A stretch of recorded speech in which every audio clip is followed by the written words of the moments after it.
Anao io en couleur raha. Ia mbola magnaraka Tokiky TV hatrany zegny anao amin'izao raha sy fotoana zany volagna ke io araka ny mahazatra mo misy artiste zegny ndraikindraiky mivahina aketo fa tsy ataontsika interview zany fa tonga de le hiranazy zegny aboakantsika le talentanazy.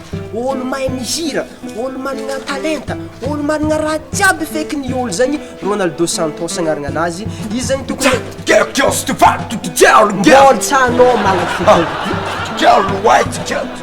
olo manana talenta ozy atake i olo zegny mbola hitantsika ake izy mety efa hitantsika tapatapany ity talentanazy. Sex, show me body here. Everybody, know this girl, just to know.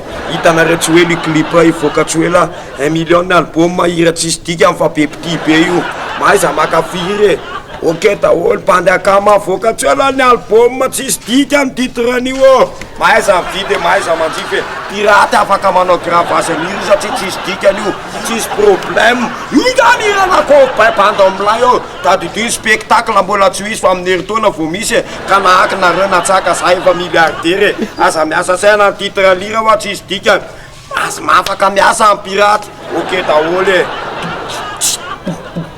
everybody show lock the bar what's the wheel everybody hey anao io en couleur raha.